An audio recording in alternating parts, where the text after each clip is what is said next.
All right, welcome everyone to Yoga and Business. This is our second meeting here, and it is March 13th, 2021, and I have my dear friend, Dana Schwartz, who's also been an incredible mentor for me the last 5 years. And we were just talking about how there are so many pieces that we want to be able to discuss and share, but we're going to try and stay really succinct here.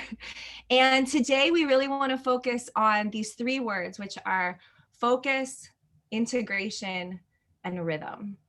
And what do those mean for us in terms of our life? And just a little recap on the last conversation that we had.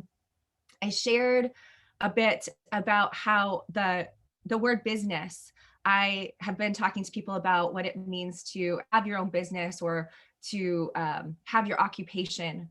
And really, what does it mean to occupy your space?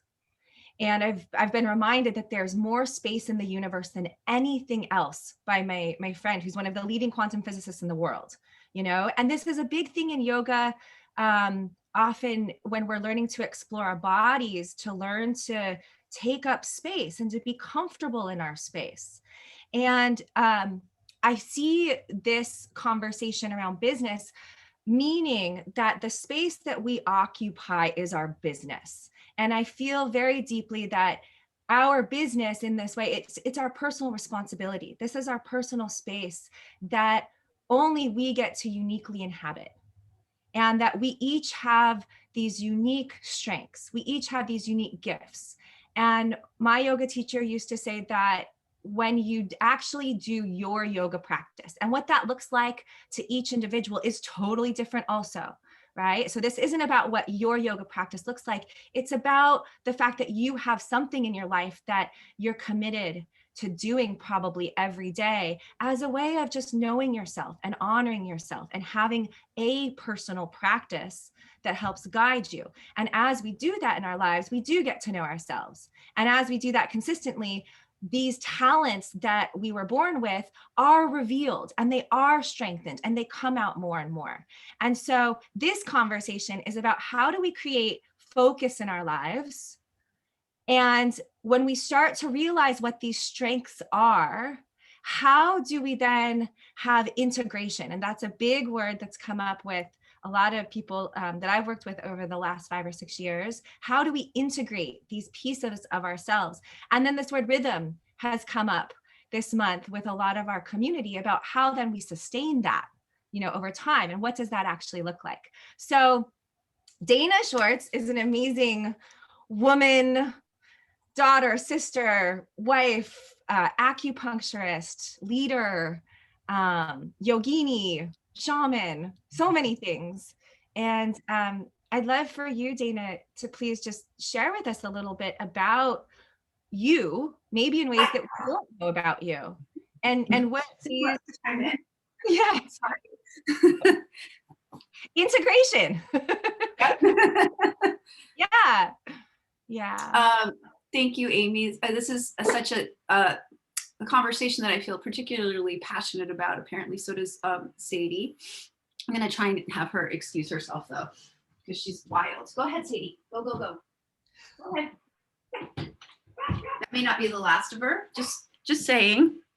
But these words that you're bringing to our conversation today actually thread throughout my entire life. And I joke around sometimes by saying, like, I've had many lives in this lifetime in terms of my careers, but most of them, since my one little short stint at a company, have been as an entrepreneur, have been me deciding on my day-to-day, me deciding on when I work, when I don't work, me putting together my offerings, me making my own website, me like really doing all of the things, which, as I've learned through that journey, I've learned that actually bringing in others to help, collaborating is helpful. So there's been for sure a learning curve in what that's like, but the foundation of it has been me.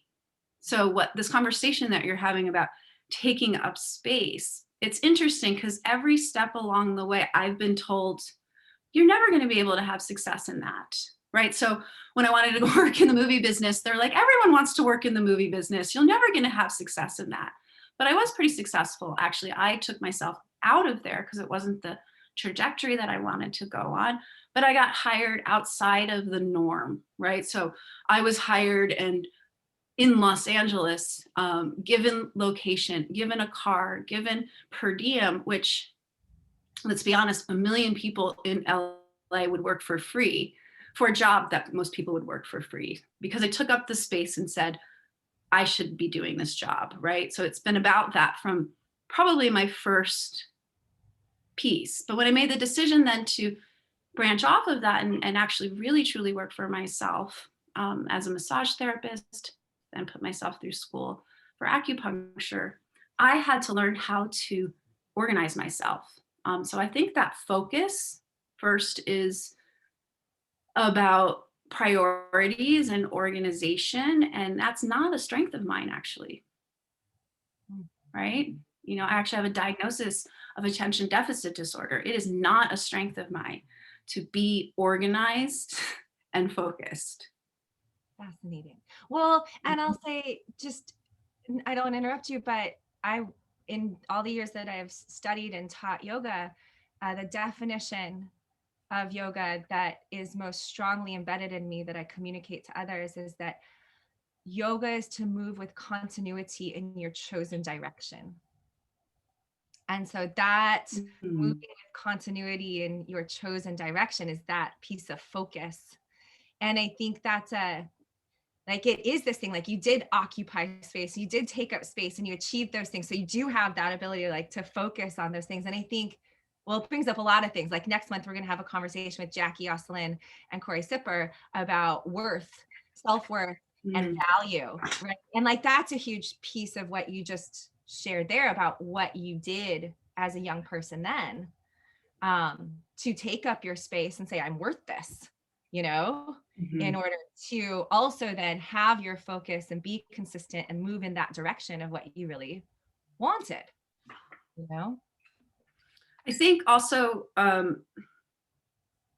part of it is you have to always look at who you are, right? And where you come from and who, so part of it is that I'm from New York. So you were talking about gifts and strengths. So that's kind of also part of because I wouldn't say that most people who know me don't realize that I'm a very shy person, but I wouldn't say that I'm naturally outgoing by any means whatsoever. You put me at a party and I'm the one in the back having one-to-one conversations, right? And so that doesn't mean though that I don't get to be a leader in that way, because I think each one of us gets to be, in that way, how we are supposed to be. So I guess that goes into the second word of integration.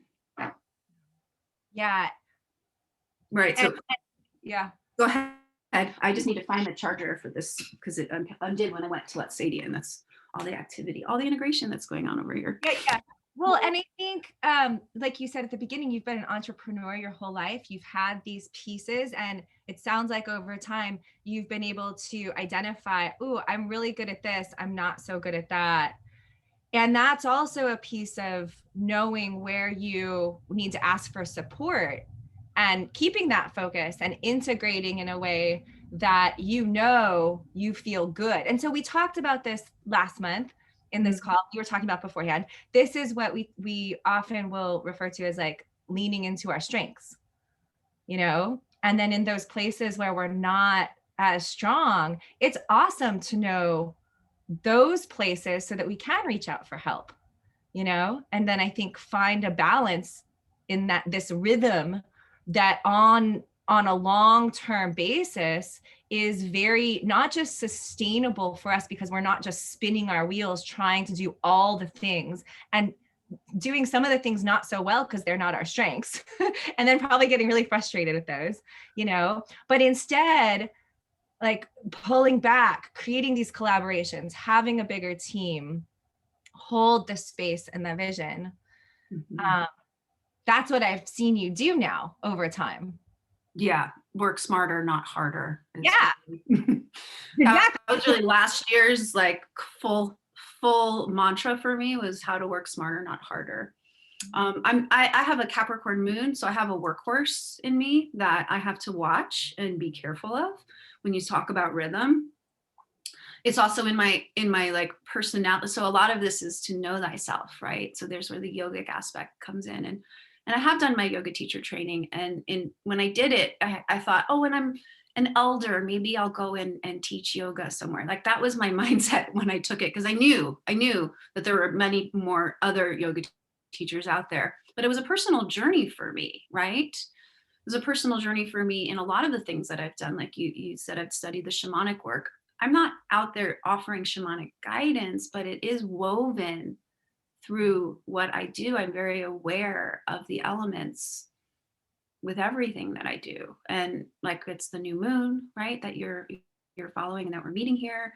I moved out of the city because of that, right? So there's lots of ways that lots of different parts of my past definitely are integrated through that I think actually help me form the rhythm of how I work. So certain things that I know I need to put in place for that rhythm is a weekly plan. Like I cannot, I've never been able to, maybe someone else is, but I haven't since I've been studying, right? Success does leave clues of like how to organize yourself.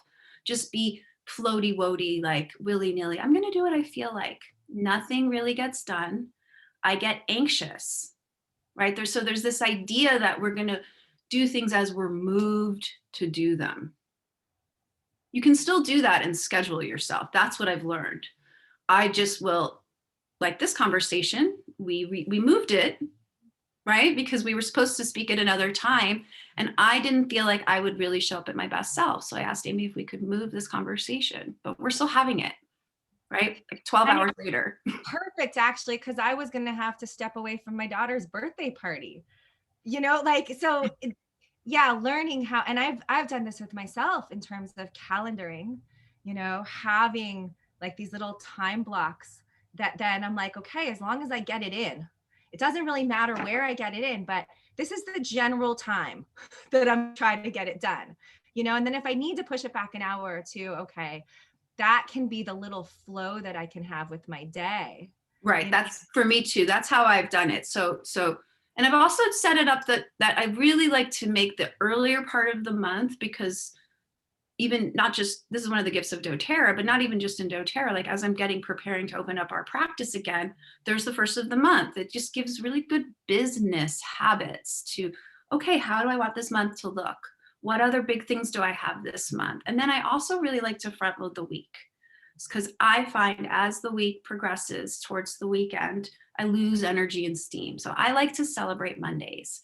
I've always liked to celebrate Mondays, even when I was full-time as a massage therapist, because Mondays were my day off. They were my day off where I would organize myself, because I usually worked all day Sunday as a massage therapist. That's when people want massages, right? Yeah. So I love Mondays. People are like, oh, Monday. I think celebrating Monday as an entrepreneur is a good habit to get into. Yeah.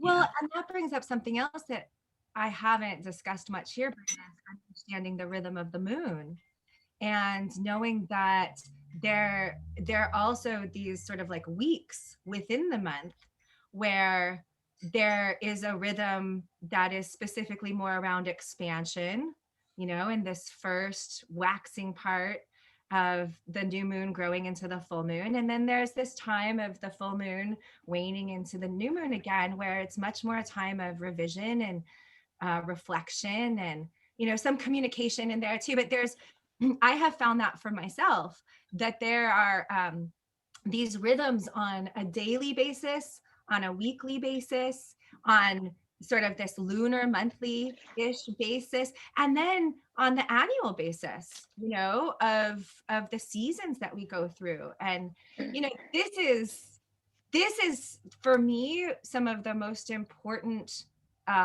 growth, I think, as a business owner, as an entrepreneur, that I would say has helped me create a rhythm that has been sustainable, so that there isn't just that workhorse mentality of go, go, go, go, go, And I see our sweet friends are starting to join us for the new moon, which is so exciting.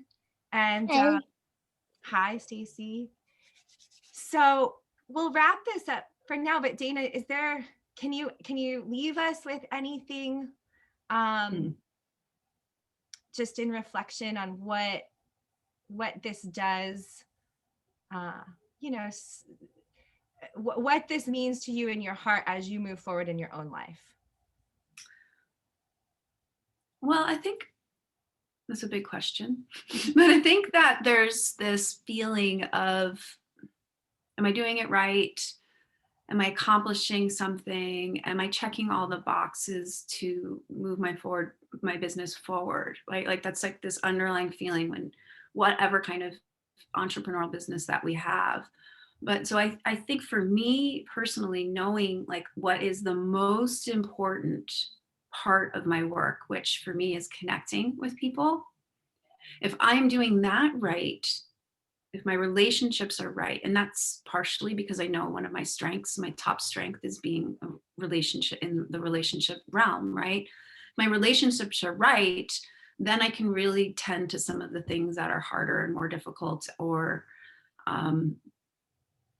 hire out eventually, put it on the list to hire out, right? So it doesn't necessarily mean that all the things that I wish were hired out are happening yet, but there's a list, and that's helpful as a business owner.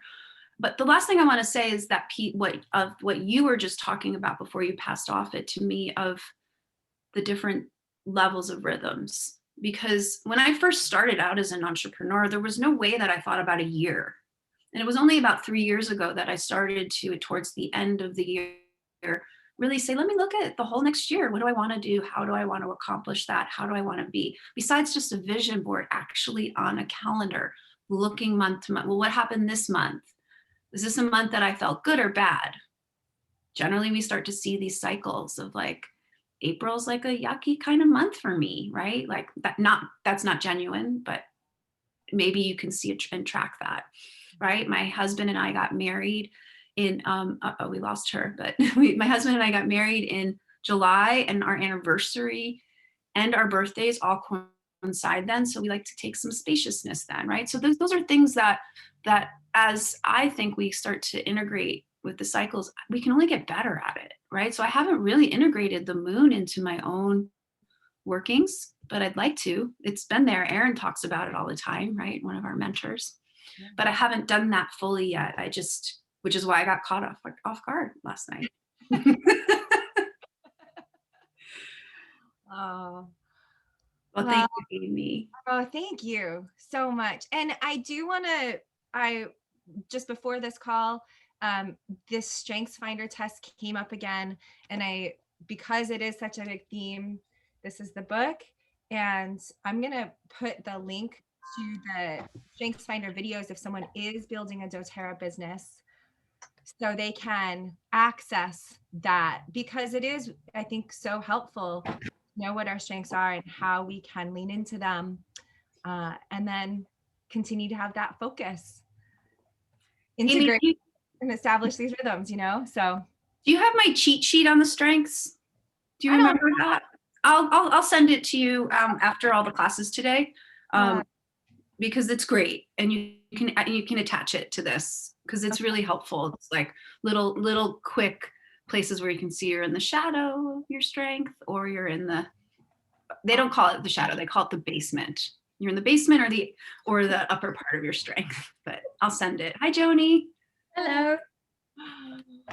Thank you so much, Dana. Happy new moon. You're welcome. Yes, happy new moon. And I am going to go prepare for the 11:30. So I'll see you ladies. Bye. Bye-bye.